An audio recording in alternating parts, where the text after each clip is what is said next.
Okay, so as you can see, we have the 2018 GCE paper 1, that is mathematics. Okay, I sent this paper to you so that you go through the paper. So now, since some of you have gone through the paper, okay, so I'll try to answer some of the questions, and I remember some of you we answered these questions. Okay, so for those who are just attending lessons online, this is the opportunity to get the solutions of this topic or this one. Okay, so we're saying the first question under 2018 GCE paper 1, the first question was saying simplify. So we have 4x, 4 open bracket x plus 2y close bracket minus 3x minus 8y there. Okay, so here we want to simplify. We want to make this one simplify. So we say 4 times x, here we are going to get 4x plus, we get to this one, 4 times 2y, you get 8y. Then we come to this part. This part we say, this one is 3x, you just remove the brackets, and when we say negative times negative, we are going to have a positive. So we are going to have 8y like that. So here we collect the like terms. We say 4x, you take this part, minus 3x. Okay, so here you say 8 plus, okay, 8y like that. Okay. When you have this, you collect the right term. So you say 4x minus 3x, you are going to remain with x plus this and this, you are going to get 16y. So when you answer like that, you have simplified. You have made that one simple. We come to this one. You come to this one. This one is in form of the index notation. It's in form of the index notation. So when we get to that one, we say you are going to make this one to be part. Now listen, when you have given this, we consider under indices, we consider this one to be the base. When you have this one as the base, what is next? When you have that one as the base, you consider the power. Example, when you have given something like this, the other way around, you can write this one to be like that. This is the other way around. So I'm just giving you the example or the direction. Okay, so here what you do is you are going to open the bracket, then you say the cube root. Because 3 is under here, you put it here, then you say 7 and you close the bracket. This is the power 2, it will remain like that, like the way I did there. So you find the number that will multiply 3 times to give you 27. That will multiply 3 times to give you 27. That is the reason we are saying the cube root of 27. So the cube root of 27 is 3. Now here we have the power there. So since we have the power there, you are going to put power there. And we are going to have 9. So 9 is the final answer. Okay. We get to number 3. I'm saying we have a straight line passing through A, 3, 2. These are coordinates. And we have B passing through 5 and Y as gradient negative 2 there. Now they are saying find the value of Y.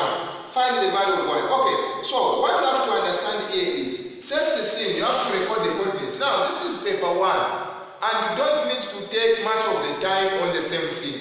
This is paper 1. So since we are doing questions in paper 1, what you have to know, you have to be fast so that you don't run out of time. So here you are going to say, this is the gradient that is given by the formula y 2, okay, minus y1. We say the difference in y-axis to the ratio in difference in what? X-axis like that. So when you have that, we are saying the first set of are these. These are the first case set of coordinates. So we'll take this one to be x1 and we take this one to be y1. We are going to take this one to be x2 and we are going to take this one to be y2. And they are looking for y. They are looking the value of this one. Now the gradient is given. The gradient is given which is -2. So you write to say -2 is the gradient that is given. So y2 is not given. So y2 is not given minus. I'm sure you are able to see. Okay, minus what is given? y1. We have y1 of course. This is 2. The value that is here, it's there. So we say we are going to find the ratio of what? Y and x. Okay, so what I'm saying now, you say x2 is 5. x2 is 5. I'm sure you're able to see there. Though the board here is not clear, but I'm sure you're able to see. So 5 minus, okay, 5 minus, what is x1? x1 is 3. So there you say the gradient is -2. The gradient is -2. The gradient is -2. I'm sure you are able to see. The gradient there is -2. Okay, let me do this so that my camera will be clear for you. Okay. Okay, let me do that. Okay, so the gradient here is -2. So I can take this one here. I'll say my gradient is -2 is equal to this one is the one I'm looking for y2 minus 2. This 2. So here I'll say what is 5 minus 3? I'm going to have 2. So here I'll cross and multiply. Due to the interest of time, I'll cross and multiply and I'm going to have -4 is equal to y2 minus 1. So here I'm going to remain same as remaining with as here I'm going to remain with y is equal to if I take this thing there, I'm going to remain with -2. I'm sure you are able to see what I'm doing. This is positive, and when I take this positive there, it will be, this is negative, and when I take it there, it will be positive. So I'll remain with this answer. That is the answer I'm remaining with.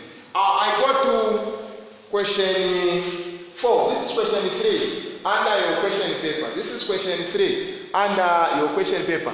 I'm sure you are able to see. So I'll just go to question 4. I'm sure you're able to see there. That is question 4. Okay.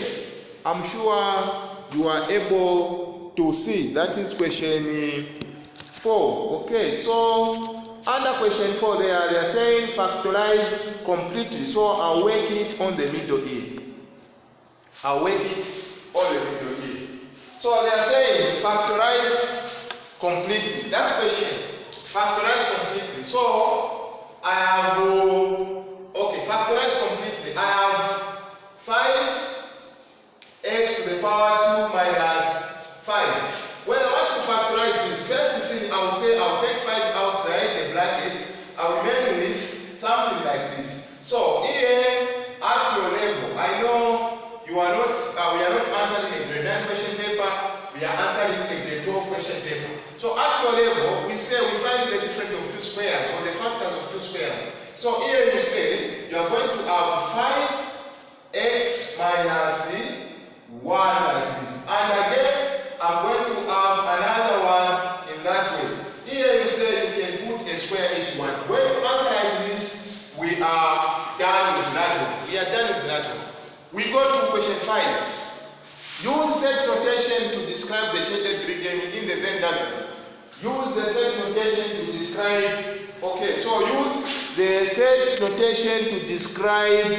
Okay, to describe the shaded region in the Venn diagram. I'm sure you are able to see.